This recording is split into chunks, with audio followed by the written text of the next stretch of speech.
Congress. I've made public one document after another, one whistleblower disclosure after another, one example of weaponization after another.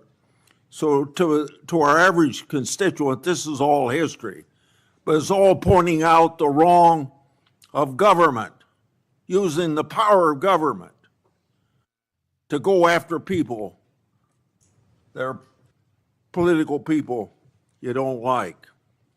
We're pointing this all out because we can't have this repeated in the United States. We want to end to it right now, whether we have Republican or Democrat administrations. All evidence of your predecessors' total failures. It's time for accountability. And I look forward to hearing about your success in that regard. Senator Durbin. Thanks, Chairman Grassley, for holding this oversight hearing. Welcome, Attorney General Bondi. I'm glad that we are following this committee's long-standing tradition of regular oversight hearings with the Attorney General, the Director of the FBI, and the Secretary of Homeland Security. These hearings have never been more important as President Trump turns the full force of the federal government on Chicago and other American cities.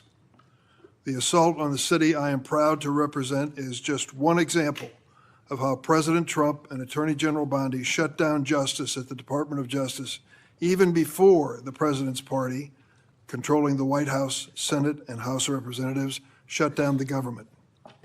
The Attorney General has systematically weaponized our nation's leading law enforcement agency to protect President Trump and his allies and attack his opponents and, sadly, the American people. You have purged hundreds of senior career officials since you first appeared before us. These men and women had dedicated their careers to protecting the American people.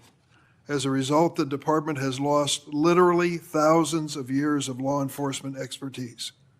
To be specific, you disbanded the FBI's Foreign Influence Task Force and the National Cryptocurrency Enforcement Team, despite the growing threat of foreign election interference and the drastic rise in cryptocurrency crimes. You forced out almost 75% of the Civil Rights Division's career attorneys, while hate crimes are on the rise. You fired more than 100 immigration judges, while the immigration case backlog is more than 3 million. You cut the public integrity section from 30 prosecutors to 2, while political corruption skyrockets. During your confirmation hearing, I asked you about your many potential conflicts of interest as a former lobbyist. You responded under oath, quote, "You will consult with career ethics officials within the department and make the appropriate decision," end of quote. But the Justice Department then removed those career ethics officials and put in their place inexperienced political appointees beholden to President and you. And you've effectively shut down the Office of Professional Responsibility, which investigates misconduct by Department of Justice attorneys. Now, with these ethical guardrails out of the way, corruption has run rampant at the Department of Justice. Although you've been a registered foreign agent for Qatar, you did not recuse yourself from signing off on President Trump's solicitation of a free jet from the royal family, even though this gift was clearly illegal. Connections to Attorney General Bondi seem to yield more favorable outcomes for defendants. At least 2 long-running federal prosecutions were abruptly dropped after the defendants hired your brother.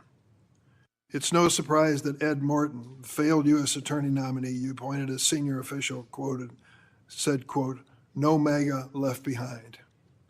Our nation's top law enforcement agency has become a shield for the president and his political allies when they engage in misconduct. Last year, President Trump's border czar, Tom Homan, was allegedly recorded accepting a $50,000 bag of cash in exchange for promising immigration enforcement-related contracts. Under your leadership, the investigation into Mr. Homan was dropped. After President Trump pardoned nearly 1,600 January 6 insurrectionists, including more than 600 charged with assaulting or impeding law enforcement, the Department of Justice is arguing in court that these pardons provide immunity for wholly unrelated crimes in multiple cases. Jared Weiss was filmed on January 6th encouraging his fellow rioters to attack the Metropolitan Police Department officers. And he said, F them, kill them. What happened to Mr. Weiss? He's been hired by you as a senior advisor. In February, you said the Epstein client list was, quote, sitting on my desk right now for review. 8 months later, you still haven't produced these files, and a credible whistleblower told my office that FBI agents were directed to flag any records in which President Trump was mentioned.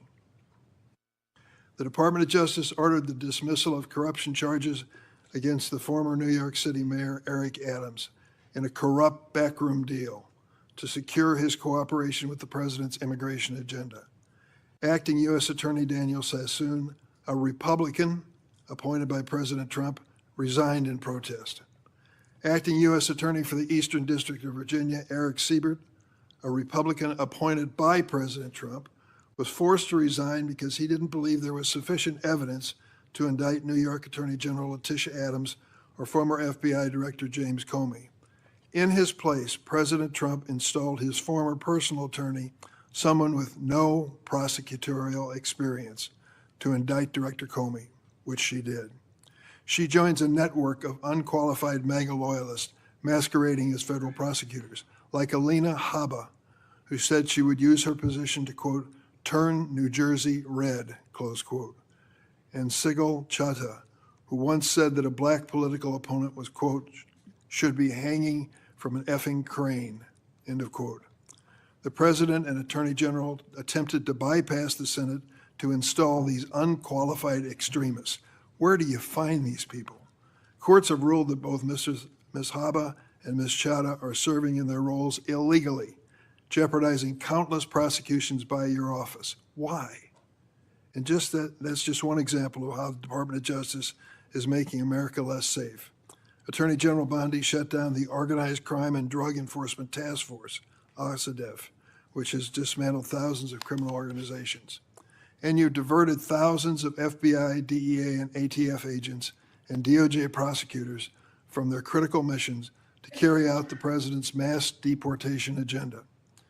Attorney General Bondi, not surprisingly, federal drug prosecutions have dropped to the lowest level in decades. Let me repeat that. Federal prosecutions for drug crimes have dropped to the lowest level in decades on your watch. Department of Justice has also unilaterally terminated 373 grants that provide critical funding to state and local law enforcement to the tune of $500 million. The 2026 Trump budget would slash the high-intensity drug trafficking areas program known as HIDA by more than a third, from $300 million to $196 million. Instead of taking common sense steps that have proven to help reduce crime, Attorney General, you're focusing on helping President Trump play strongman on television.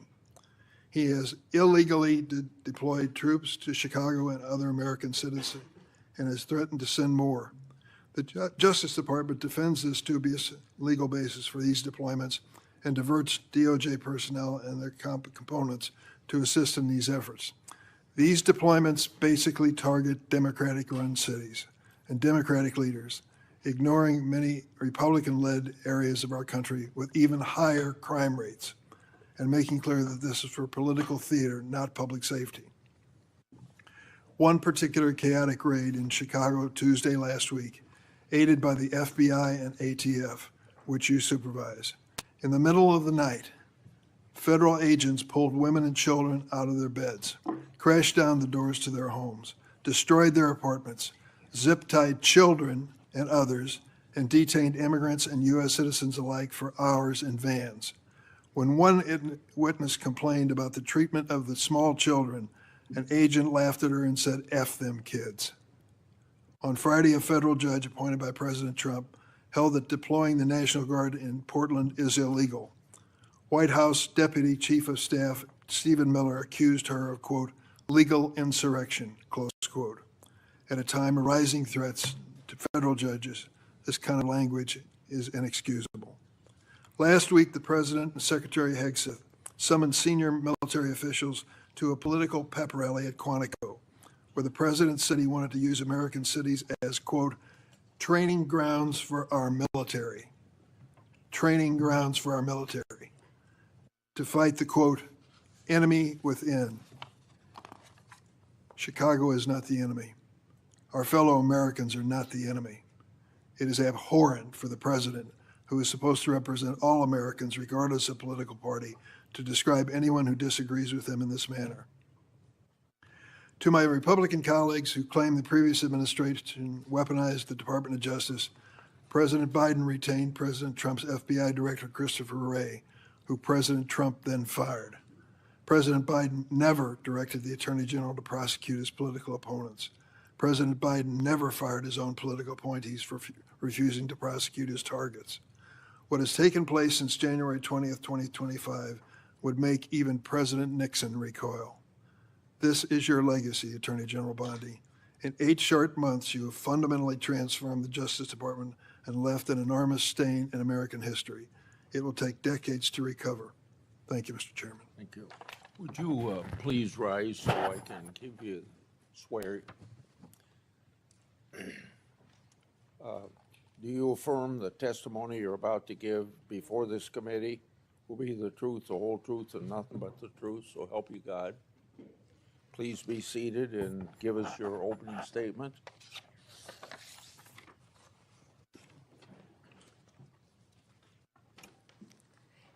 Thank you, Chairman Grassley and Ranking Member Durbin, and every member of this committee. I'm grateful for the opportunity to testify in front of you today.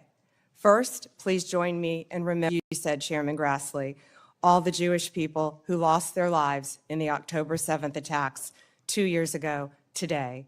Also, please let's pray for all the hostages and the families of all of those individuals. They are a critical reminder of our central mission here at the Department of Justice, protecting the safety and security of the American people.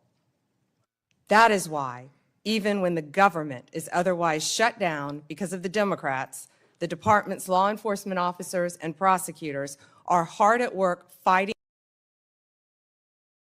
protecting you from the threats, foreign and domestic. When I was confirmed as the 87th Attorney General of the United States, I took office with 2 main goals: to end the weaponization of justice and return the department to its core mission of fighting violent crime. As to ending the weaponization of justice, we learned that former FBI secretly investigated you and your colleagues. Why? They wanted to take President Trump off the playing field. They were playing politics with law enforcement powers and will go down as a historic betrayal of public trust. This is the kind of conduct that shatters the American people's faith in our law enforcement system. We will work to earn that back every single day. We are returning to our core mission of fighting real crime. While there is more work to do, I believe in 8 short months, we have made tremendous progress towards those ends. Our federal surges in Washington, D.C. and Memphis are a perfect example of how the Department of Justice should operate. We created strong partnerships with local leadership, working hand in hand with both cities to send resources where they were needed most. The results speak for themselves. We have made more than 3,800 arrests here in Washington while seizing more than 365 illegal guns. In Memphis, we have already made more than 300 arrests and close to 80 illegal guns in just a week. We are replicating that tough-on-crime approach throughout this country. Under the leadership of Director Kash Patel, the FBI is doing outstanding investigative work to keep American people safe. The FBI just conducted a months-long operation called Summer Heat, which resulted in over 8,600 arrests from June to September. More than 6,500 arrests fell under the FBI's violent crime and gang program. Under the leadership of Administrator Terry Cole, the DEA has seized 47.9 million fentanyl pills and 4,500 kilos of fentanyl powder. That represents 370 million deadly doses, 370 million. The DEA is dismantling violent cartel drug trafficking networks across this country, including the seizure of nearly 470 million in criminal assets. Under the leadership of Gadi Saralta, our U.S. Marshals have been the tip of the spear on federal surges and protecting judges, and elected officials.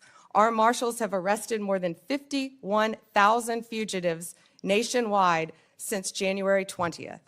Under the leadership of Acting Director Dan Driscoll, ATF has taken more than 23,000 illegal guns off our streets.